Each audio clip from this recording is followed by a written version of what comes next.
for me, the biggest thing is, okay, who do I have winning this weekend? And are they going to lose next weekend? That's the first thing.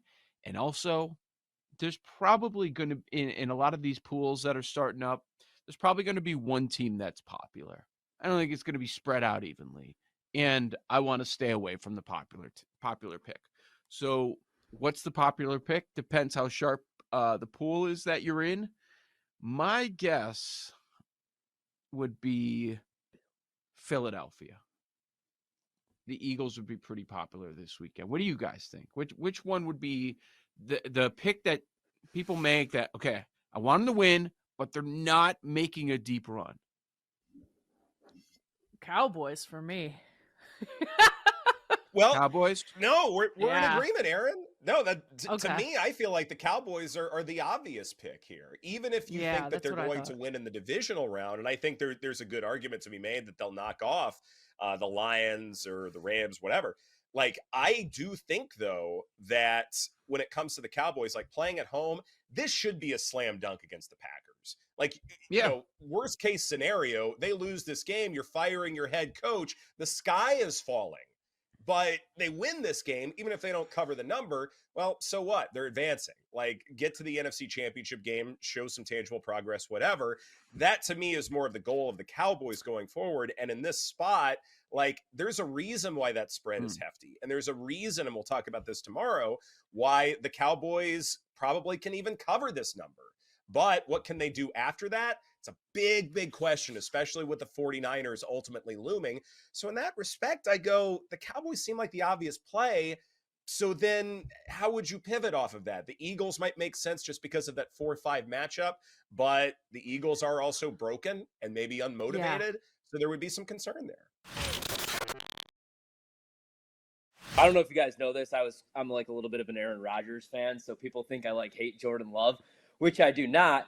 But I'm more worried about our Cowboys. No. I'm not What? going to let you slide on that. You were mad at the organization, screaming about it, ranting every day for years mad about the Jordan Love pick. That's been documented, and now you're like, "Oh, I'm not a hater." So you're in now. You like Love. I'm so glad that you guys are going to give me this platform because this is the last time that I'll discuss this, right? Okay? Oh. Here's why I hated the Jordan Love pick, all right? You're coming off an NFC Championship game where you're playing against the San Francisco 49ers and Jimmy Garoppolo Right. only has to drop back 9 times. They rush for over 300 yards. I'm thinking you have to take Patrick Queen in the first round. Or on the offensive side of the ball, like I love Devontae Adams, but look at wide receiver number 2 at the time. It's MVS or it's Equinemius St. Brown. Imagine having T. Higgins on the other side. Then the next year against Tampa in the NFC Championship game, maybe Rodgers doesn't have to force to Devontae Adams on 3 straight red zone drives. So I just thought a 13-win team, I didn't think a backup quarterback or a quarterback of the future was a need in the first round where you needed to trade up, only because even if I hated Aaron Rodgers, he was still under contract for 3 more years, and he goes on to win 2 more MVPs. So that was the only reason I didn't like the pick. And if you're drafting a quarterback, as you guys know, you want to play him when he's on a rookie deal, when he's cheap. Look what CJ Stroud's doing right now. I would say look what Bryce Young's doing right now, but that's one of the worst teams I've ever seen in my life. So that was the only reason I didn't love the pick. So I was wrong about Jordan Love. Right now he's playing like a top 10 quarterback. Today was actually shocking. Not what happened with Belichick. We were just waiting on this. It was only a matter of time. We didn't get the Black Monday. It just turned into a Black Wednesday, Black Thursday with all of these moves. And we're waiting. Okay, what's going to happen? And now we sit here on Thursday morning, and there are 8 openings. Many of them also include the GM, which I think is the correct approach. But a lot of organizations think you should hold over the GM and then make the change at head coach. Just watching some of the coverage this morning, I think it's been really interesting. While we were waiting on this to happen, and we don't know where he's going to go, I think we all believe that he's going to coach still. Carroll, that's a different situation. But the Belichick one, he's going to coach somewhere. The record matters to him. He's a big NFL history buff. So where does he go to beat the record? And I think the one that people care about more is the playoff record. And you mentioned that he's 14 back there. I don't know that he's going to be able to get the regular season record. He's 26 behind Shula in the regular season record. But if you look at these openings, Chargers, Seahawks, maybe Falcons is where he would have to go to break these records. But Carolina, dumpster fire. Washington, until proven otherwise, the same thing. Take a look at the Titans roster right now. There are only really a couple of options here, and he's going to be in competition with guys like Vrabel and Harbaugh. So I think he's going to be somewhere, but who knows? Like I'm looking this morning as after news breaks, and different sports books have different ideas. Some are making him the favorite to go to the Chargers. Some are making Belichick the favorite to go to the Falcons. Some are making him the favorite not to be a coach next year, Aaron. Now that one would be interesting if he's not a coach. I would think long and hard about it because none of these options sound super attractive right now, especially I'm with you on the Washington one. I mean, you got new ownership. They're doing a total rebuild, like new stadium, new practice facility. That thing's going to take a while. So I would pass on that one for sure. And it's just a tough decision. Like, Tom Brady going to Tampa and winning that Super Bowl, and then what Bill's done after, maybe he should. So how do you replace Saban? All sorts of ideas out there. You mentioned Lanning. Boy, he's got a good thing going. Ugh. Are you sure? Are you sure you want to do that, Dan? Like he's got a lot of money too.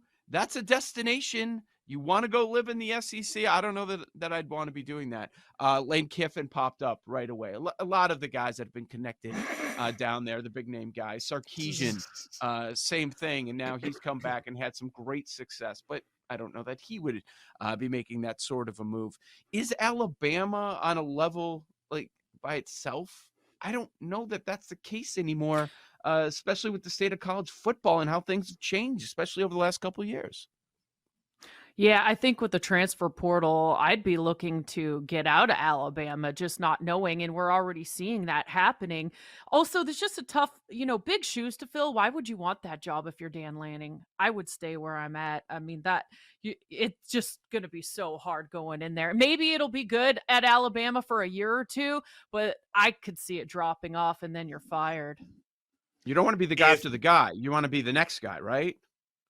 I suppose, but if Alabama came in and offered me a ton more money, given the resources Alabama has, the recruiting base there, et cetera, like Alabama is a factory. I don't know if Oregon is quite the factory that Alabama is. And Oregon's a really good program. I mean, we're kind of splitting hairs here.